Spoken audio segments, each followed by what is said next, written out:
Oui, oui, je voulais vous parler de Sandra, une maman, et puis de son mari, Hakim, et puis de leur fils, Kémil.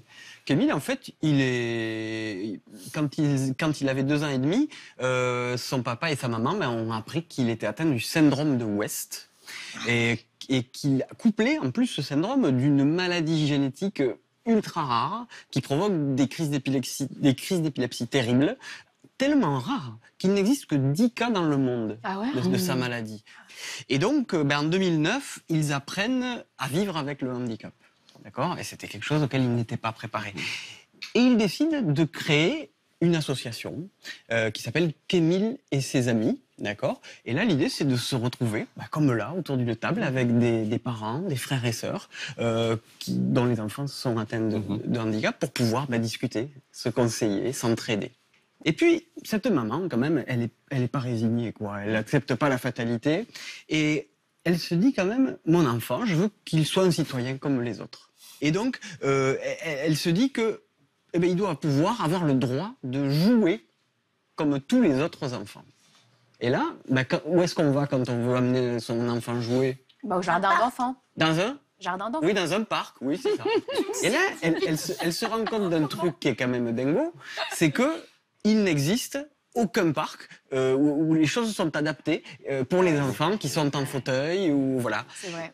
Et donc, elle se dit, il suffirait d'avoir une balançoire où il y a, si vous voulez, comme un peu un siège auto avec des sangles, mais du coup, mon fils, il pourrait se balancer. Alors, elle prend le taureau par les cornes et elle décide d'aller voir, c'est en région parisienne, elle va voir son maire et elle en parle, elle lâche pas l'affaire et le maire dit ok, on va installer une balançoire comme ça. mais ça s'arrête pas là. Parce que les gens du quartier se disent oui mais nous on n'a pas envie qu'il y ait une balançoire comme ça dans notre quartier. Sérieux ? Oui, parce qu'on n'a pas envie que l'argent public serve à ça. Oh non, c'est pas vrai. C'est vrai ?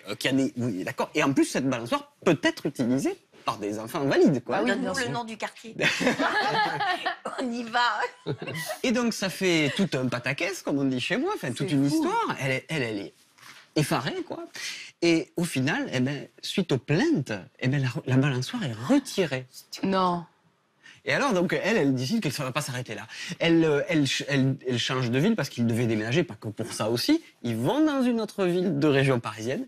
Même histoire, même affaire, mêmes effets. Et aujourd'hui, quand même, en 8 ans, elle a réussi à en faire installer 3 en région parisienne. Parce qu'à chaque fois, il faut 2 ans et demi à 3 ans pour les lourdeurs administratives. Pour une balançoire. Alors, elle a sorti une BD que j'ai trouvée superbe. Ça s'appelle « C'est pas du jeu ».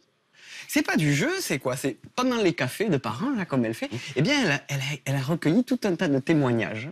Des histoires vraies, chaque fois c'est des histoires vraies, du quotidien, qu'elle a voulu mettre en BD avec un dessinateur qui s'appelle Bast. Alors, l'histoire justement de la balançoire, on la retrouve au début, là. Au final, quand même, son fils, Camille, il a pu faire de la balançoire. Mais alors, je vous ai sélectionné, chaque fois c'est sur une planche ou 2. Alors, il y a des trucs qui m'ont fait marrer, parce qu'à la fois c'est drôle, et à la fois ça... Oh là là, ça fait la peine aussi. Mais c'est le vrai quotidien, en fait, des familles. Vous voyez, par exemple, cette maman-là, elle doit vite descendre parce qu'elle attend un taxi qui l'attend pour amener son enfant à l'institut médico-social. Vite, elle attend. Mais le temps qu'elle arrive devant l'ascenseur est en panne. Oh là là. Comment on fait ? Il est en fauteuil. Donc, elle prend son enfant dans les bras. Ça fait les muscles.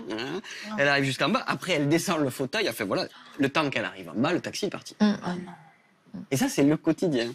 Et donc voilà. Et puis ça finit quand même sur une autre. Elle arrive avec un copain qui lui amène son enfant, machin, mais elle arrive au boulot avec 2 chaussures qui sont pas les mêmes. Parce qu'elle s'est restée mis des chaussures dans l'escalier. Je pensais à un couple dont l'enfant avait une maladie génétique et qui n'avait pas les moyens d'habiter dans un immeuble où il y avait un ascenseur. Et où l'ascenseur, la maman ou le papa devait se taper 5 étages à pied, ça parce qu'il n'avait pas reçu d'aide.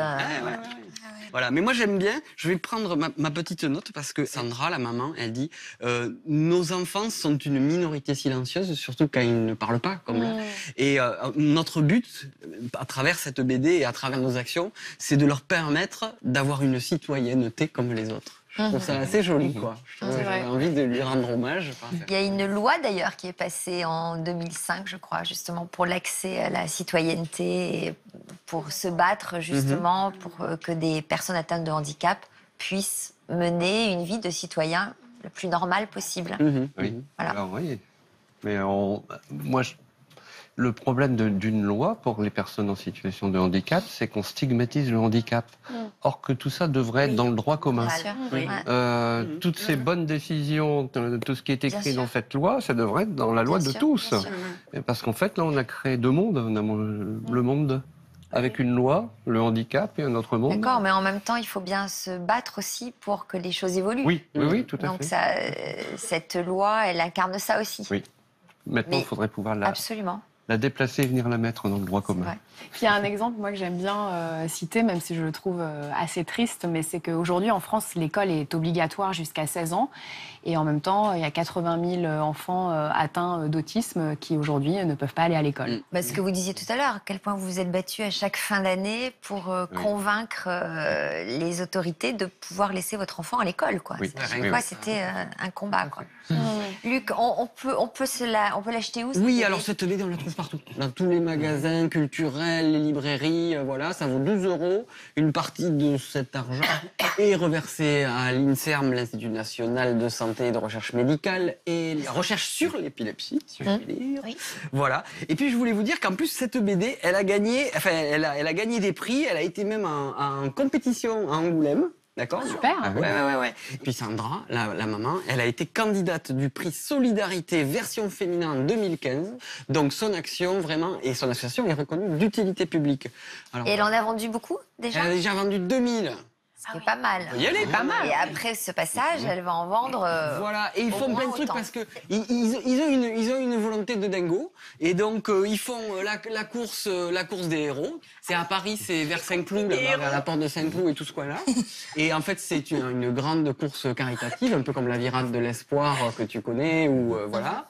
Et puis là, vous savez ce qu'ils ont prévu de faire, parce qu'ils sont quand même, ils ont de l'ambition. Hein. Ils partent avec leurs enfants, là dans quelques jours, faire le marathon de Marrakech. Ah ouais. Et avec, en fauteuil comme ça, pour Kémil, avec des copains et tout ça, avec toutes leurs associations qui sont là. Et voilà, quoi, ils sont chouettes, ils sont dans la vie, quoi. Ah ouais, c'est chouette. Bah ouais, c'est chouette. C'est vous qui avez raison, c'est chouette.